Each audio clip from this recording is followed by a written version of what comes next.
Akan kembali untuk berdialog mengenai kasus Vina yang juga sudah mendapatkan atensi dari Presiden Joko Widodo memberikan pesan bahwa jangan ada yang ditutup-tutupi kalau memang ada begitu. Kita sudah bersama dengan sejumlah narasumber di sini, Pak Arianto dan juga Bang Asmi. Pak Arianto, kalau kita lihat apa yang disampaikan oleh Peggy, disebutkan ada bukti-bukti yang mereka kantongi untuk membuktikan bahwa mereka tidak bersalah atau Peggy ini tidak bersalah. Apakah kemudian bukti-bukti pernyataan dari saksi yang tadi dikatakan ini menjadi salah satu faktor penyebab rekonstruksi yang kemarin harusnya digelar jadi batal digelar? Atau apakah itu mempengaruhi keputusan atau jadwal pelaksanaan rekonstruksi kemarin misalnya?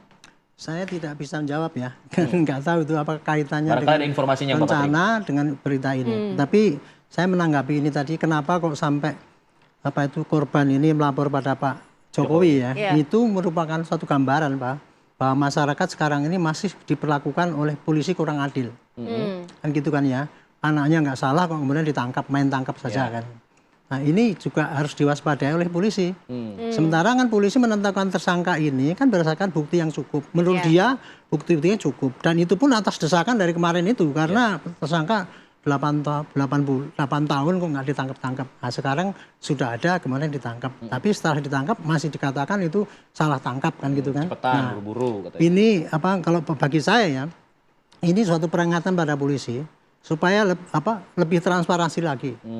Menjelaskan kepada rakyat bahwa Anda saya tangkap ini untuk kepentingan ini buktinya ini. Kemudian kalau Anda merasa keberatan, boleh Anda nyampaikan keterangan yang alibi ya. Jadi ini istilahnya alibi lah. Kalau ada alibi yang kuat, tolong sampaikan pada kami supaya kami bisa pada polisi maksudnya, pada polisi supaya kita bisa nampung dua alat bukti ini. Pak Arianto, kalau untuk soal alibi itu bagaimana kita melihat itu alibi itu memang benar adanya, memang alibi itu bagaimana gini, gitu? alibi itu adalah keterangan yang untuk mengatakan bahwa orang itu tidak berada di tempat kejadian atau tidak berbuat apa yang dituduhkan itu. Itu alibi ya jenisnya. Alibi itu bentuknya cuma informasi aja. Nah, informasi itu harus disampaikan pada penyidik supaya menjadikan pertimbangan nanti apakah penyidikan ini bisa terus apa tidak. Ya. Perlu sini saya jelaskan ya Pak. Dengan ditangkapnya Peggy ini ya, kira-kira nanti polisi akan mencari bukti-bukti yang penambahan untuk yang memberatkan bahwa memang Peggy ini terbukti. Tapi juga dia harusnya ya, dia menampung juga bukti-bukti yang alibi tandingan. Sehingga nanti ketika dia menyampaikan kepada jaksa itu memberikan gambaran yang utuh apa yang telah dikumpulkan bukti-bukti itu supaya jaksa tidak misleading nanti. Teorinya kayak gitu ya Jadi makanya kepada si Peggy ini nanti begitu ditangkap itu nanti prosesnya akan pada penyidikan itu dan kepada ibu kalau seandainya atau pengacara ya seandainya itu perlakuannya selama di pertahanan ini diperlakukan tidak fair gitu kan itu dia bisa counter pada pra-peradilan atau pada Komnas HAM atau pada Propam dan sebagainya itu sudah counter selama ini. Nah, kemudian untuk bukti-bukti yang tidak mungkin nanti tidak dimasukkan oleh penyidik, inilah yang dari pengalaman saya ya kelemahan hukum kita ini sayangnya di dalam KUHP itu tidak memuat bahwa penyidik harus menampung semua bukti-bukti yang disampaikan oleh yang tersangka, bukti yang meringankan maupun yang memberatkan. Tidak harus di KUHP. Tidak ada KUHP. Aturan itu tidak ada. Nah, di sini kalau pengamatan saya, di sinilah letak sehingga menimbulkan masyarakat itu jadi curiga terus kepada polisi kan gitu. Kalau memang mau perbaikan sistem hukum, kalau menurut saya ini harus diperbaiki. Ada kewajiban pada penyidik itu menyampaikan semua saksi yang ada. Jadi dia nggak boleh pilih kasih supaya tidak berkeadilan. Saya kira itu jalannya. Terakhir saya ingin menyampaikan pada penyidik ya, Anda kemarin di 2016 sudah berhasil dengan baik tugasnya. Ukuran penyidikan itu adalah pada apakah tersangkanya itu dihukum apa tidak. Kalau dihukum berarti itu berhasil. Dan kemudian digugat-gugat dan sebagainya apa tidak. Ternyata dulu kan tidak ada gugatan, tidak ada sangkaan dan sebagainya. Berarti dia sudah betul. Jaksa pun sudah betul juga. Tapi yang kita tanyakan ya, dengan bukti-bukti yang minim kayak gitu, ternyata pengadilan juga menghukum kan. Karena sudah inkrah sekarang, maka kita nggak bisa lagi mengkoreksi apa yang terjadi dulu. Satu-satunya jalur hukum adalah PK untuk itu. Tapi kalau yang ini polisi harus lebih hati-hati karena hakimnya pasti ini beda dengan hakim yang dulu yang mengadili. Mungkin hakim sekarang akan lebih hati-hati, dia tidak akan mudah dengan percaya pada berkas polisi yang sangat simpel itu, yang tidak ada bukti scientific crime investigation dan sebagainya. Makanya polisi sekarang harus serius ini, melengkapi dengan bukti keterangan saksi dan data-data yang lain yang mendukung itu sehingga nanti bisa diadu di pengadilan dan itu fair nanti gitu.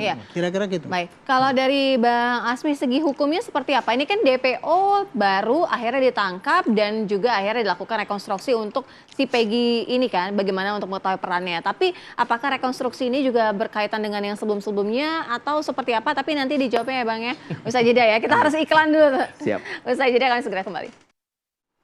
Ya, kita lanjutkan dialog saya ingin ke Bang Asmi untuk melihat bagaimana kejanggalan-kejanggalan itu akan seperti apa. Karena kan ini kan berdasarkan pengakuan ini ada fakta baru, ada temuan baru, ada kesaksian baru dan lain sebagainya gitu. Sebenarnya sangat mudah. Hukum acara pidana itu adalah hukum yang dalam keadaan bergerak. Jadi pintu masuknya, gerbang pertamanya itu adalah polisi, dalam hal ini penyelidikan dan penyidikan. Jadi kita dapat tandai, nanti coba dicek saja. Jadi misalnya dalam BAP itu nanti disisir gitu loh, akan dapat kemudahan gitu loh. Tandain apakah ada hak kontrol dari penasihat hukum secara ini adalah ancaman yang di atas 5 tahun, apalagi pembunuhan berencana, ada lagi 2 anak. Terkonfirmasi kalau kita lihat itu kan ditangkap 31 atau 1 Agustus. Terus ada 2 tanggal 2 September di akhir itu 2 September tersebut ada surat kuasa. Siapa yang ketemu? Kok ada tanda tangan para itu antara lawyer dan segala macam, itu terlaksana atau tidak. Karena itu yang menjembatani, walaupun dia hanya duduk, dia mendengar, tapi setidak-tidaknya tidak ada perlakuan kekerasan atau segala macam. Kalau itu tidak ada, ini bahaya, karena ada jawaban baru ada tanggal 16. Padahal orang ditahan itu cuma 1 hari. Berarti kan ada upaya yang macam-macam supaya bisa ditahan. Karena ditangkap tuh 1 ke 24 jam, selanjutnya penahanan. Ya, jadi supaya enggak, makanya kita lihat BAP polisi tanggal 2 September itu kok suaranya sama. Nama-nama itu udah jelas, 11 tersangka dengan peran yang segini, dengan segala sedetail-detailnya, semuanya sama. Terus pada bulan berikutnya kok pada dicabut. Ya kan? Kedua, lihat dalam BAP tersebut ada tidak penawaran dalam 116 KUHP, saya koreksi beliau tadi, ada terhadap perkara ini, apakah saudara ingin mengajukan saksi yang meringankan saudara kepada tersangka itu ditanyakan. Ini ada tidak pertanyaannya? Ya tapi kalau memang dia dalam keadaan tertekan, ancaman bagaimana bisa muncul? Ini akan bisa terlihat. Jadi kalau itu tidak ada, berarti ini adalah satu indikator gitu loh. Bahwa ada ketimpangan, kebingungan, akhirnya inilah yang disebut dengan bom waktu. Polisi setelah 8 tahun, kalau dia bangunan pembuktiannya bagus, tidak seperti ini, pasti kokoh. Kenapa ini rapuh? Karena bangunan pembuktiannya, hasil penyelidikan ke penyidikannya tidak punya alat bukti yang cukup. Tapi untuk kasus Peggy kan baru diperiksanya sekarang, yang dulu tidak ada itu untuk pemeriksaan. Nama Peggy sudah muncul.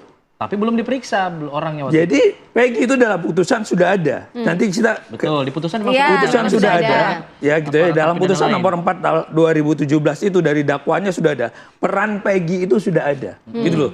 Peran yang ngapain, naik motor, goncengan, melakukan penusukan atau melakukan pemukulan dan seterusnya. Berarti subjek hukum itu kan ada. Jelas. Dan sekarang kita kaitkan dengan mekanisme prosedur DPU. Di situ udah jelas. Coba cek. Apakah di situ sudah jelas? Ada ciri-ciri fisik udah pasti dari telinga, mata, segala macam. Itu jelas selain identitas, alamat. Kok terlalu sulit gitu loh. Ada apa gitu loh. Ini kan sangat mudah bagi sekali. Coba lihat cek lagi mekanisme DPO itu detail tidak. Kalau tidak detail berarti ada sesuatu dong yang memang mau sengaja tidak diungkap. Siapa yang nggak bisa ngungkap? Ya dari awal dong, situ aja. Jadi ada kesengajaan dari pihak penyidik atau ada kebingungan mungkin di pihak penyidik atau bagaimana? Ya pasti dong ada kebingungan atau membelokkan sesuatu. Atau mungkin karena juga para tersangka ini berputar-putar gitu menyampaikan gitu. Karena ada yang mengatakan bahwa kenal Peggy, ada yang mengatakan tidak kenal Peggy gitu. Itu juga bisa menjadi dasar bahwa penyidik itu mungkin menjadi bingung gitu dengan alibi-alibi mereka penyidik begitu? Juga secara murni begitu. Ya kemungkinan ini bisa saja terjadi. Tapi kan didekatkan dengan faktanya. Apakah dalam penyidikan tadi ada lawyer yang mendampingi dia? Kedua, apakah apakah ada penyiksaan. Fakta-fakta ini akan melihat kalau ini semuanya normal, semuanya dalam keadaan sesuai, ya tidak akan ada kegaduhan seperti ini. Gitu loh. Orang akan terima rasa perlawanan ini, rasa sayang masyarakat hari ini pada polisi. Itu adalah sebagai bukti bahwa masyarakat sayang sama polisi, peduli, gitu loh. Ada sesuatu yang tidak tepat. Baik.